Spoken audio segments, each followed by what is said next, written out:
Hello guys! Welcome back sa ating channel, ang inyong tambayan for vocabulary, grammar, and senior high lessons. Ito ang Grammarian Rivera. So, nasa creative non-fiction subject pa rin tayo.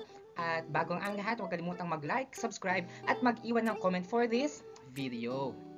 So, now let's discuss ang new lesson natin, which is epiphany. No? And it is defined as the moment when a character is suddenly struck with a life-changing realization that changes the rest of the story.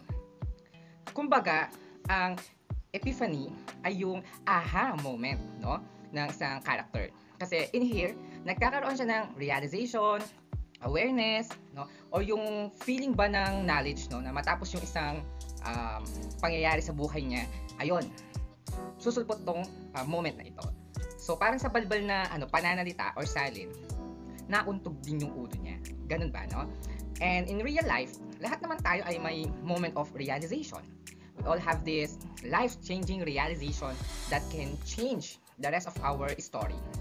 Or magkukos siya ng plot twist. No? For example, ilang beses nang sumubok sa licensure examination yung character, pero wala talaga no? Hindi siya pumapasa. Then, he or she comes into realizing na baka hindi talaga para sa kanya yung teaching. Ganon, no? O yung course na yon. O kaya naman, ang ginawa niya, nag-change siya ng career path. And then, no? Grabe ngayon yung asenso ng buhay niya. Pwede yung ganon. O kaya naman, si character is enduring all the pain in the relationship, no? Niloko siya, pinatawad niya, holding on to a belief na pagbabago din ng partner niya. Pero one time, na-realize niya na siya na lang pala ang pumipilit na buuin yung relation nila. And she found out na it's not worth it to fight, no? Anymore. Not worth to fight anymore. Parang ganung mga eksena, guys, no? Also, gusto ko lang i-share na yung epiphany, na-derive to from the Greek word epiphania, no? Which means appearance or manifestations.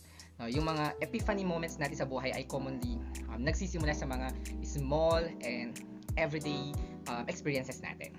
For example, sugarol at mahilig manigarilyo yung tao, di niya magawang magpit sa mga bisyo niya, no? Kahit pa madami nang nag-a-advise sa kanya, and alam niya sa sarili niyang gaganda ang buhay niya pag tumigil na siya sa paggawa ng mga bagay na yon.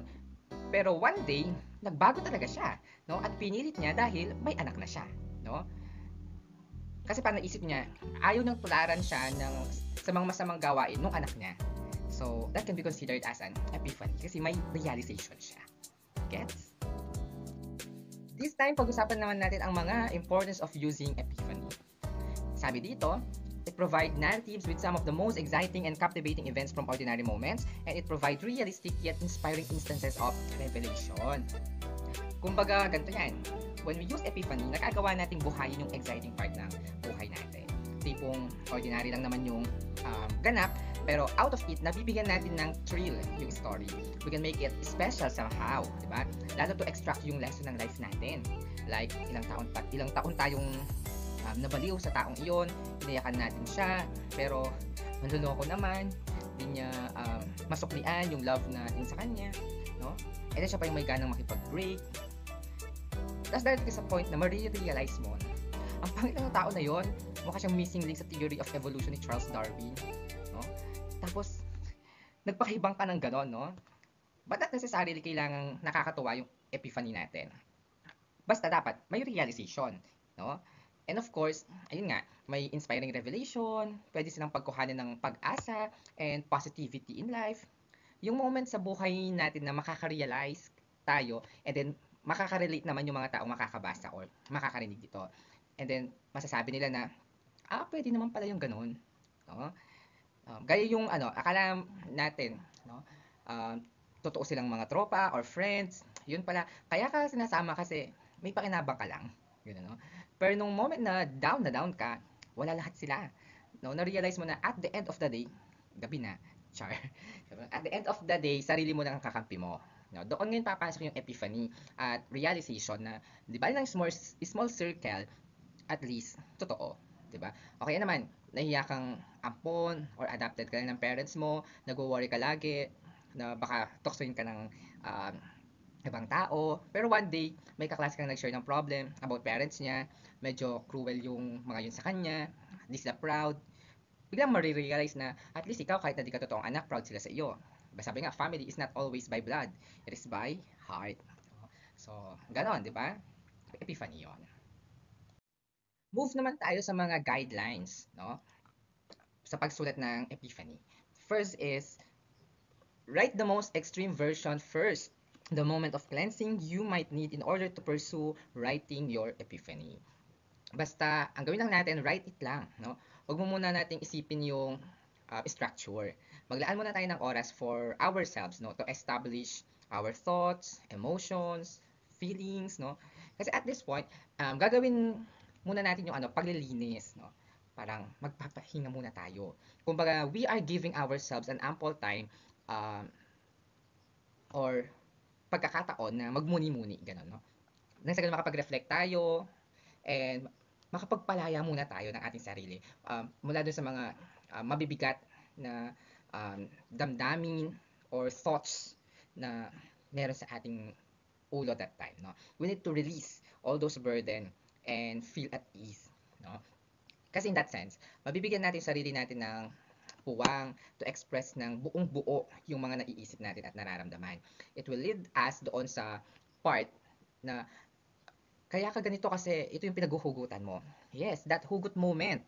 Malaking bagay yun. Like for example, isa kang pare. So relate ko lang siya doon sa napanood kong K-drama, no? Uh, and then, andun sa point na mao-ordain na si Guy. Kaso, ipit na siya between sa pagiging pare at sa nararamdaman niya toward the girl na nakilala niya outside the seminary. So, syempre, emotions loaded ang moment na yon dahil napaka-crucial ng decision na gagawin niya. No? Dito na rin darating acceptance process, may pagtanggap na tayo no sa ano natin sa sarili natin and matutunan nating mapahalagaan yung sarili nating mga emotions and karanasan. Kasi yun yung magbibigay daan sa atin to deeply understand ourselves eh. At tutulungan tayo na makabuo ng mga worthwhile experiences na magagamit natin on our journey to write the epiphany. Ayun. Ang next naman is identify the transformation. So sabi dito, make sure the before and after moments are clear to you so you can convey your idea to your audience. Yes po, since na-release mo na yung epiphany mo, yung realization mo, make it clear naman now yung before and after ng event na yun. Bakit ba umabot sa ganung punto? And what happens? No? After mong ma-figure out lahat. With that kasi, mas maunawaan mo on your own kung paano ka nagbago or how your point of view changes sa isang particular na bagay na yun or sitwasyon. Parang ano yung turning point? Kanina, di ba? Ano muna yung hugot moment? Ngayon naman, ano ngayon yung turning point? So kung babalik tayo doon sa K-drama kanina na kinukwento ko, ang title pala nun is Love So Divine, starring my favorite K-actors na sina Ha Ji Won at sina Kwon Sang-woo. So dito, pwede niyang inarrate na at first, alam niya sa sarili niyang pagiging pare talaga yung gusto niya or ayun yung vocation niya or calling niya sa buhay. Not until mag-intervene ang destiny and for an unexplainable reason, nagtagpo ang landas nila ni girl. And habang tumatagal, kahit anong gawin niyang paglaban sa nararamdaman niya, wala talaga eh. And yun, it leads him to decide ano ba talaga ang ipapursue niya na landas. No? Kaya mahalaga na ma-establish ito kasi doon nakasalalay kung mag-a-agree ang mga tao sa iyo or makukuha mo ang loob nila. Mai-inspire mo ba sila or the other way around. Ganon. Kasi syempre, bawat realization natin, may transition yan. Hindi yun basta nangyari na lang. And after ma-realize na ganun nga, hindi pwedeng huminto na lang sa ganun ang lahat. Paano ka binago ng realization mo? Ayun yung mahalaga. Then, we have to write for the former version of you. Sabi dito, write as though you were sending a message back in time to the person you were before the epiphany. Siguro aware ang lahat doon sa trending ngayon na sa social media, yung sa batang ako, dyan ka na lang, maraming problema dito.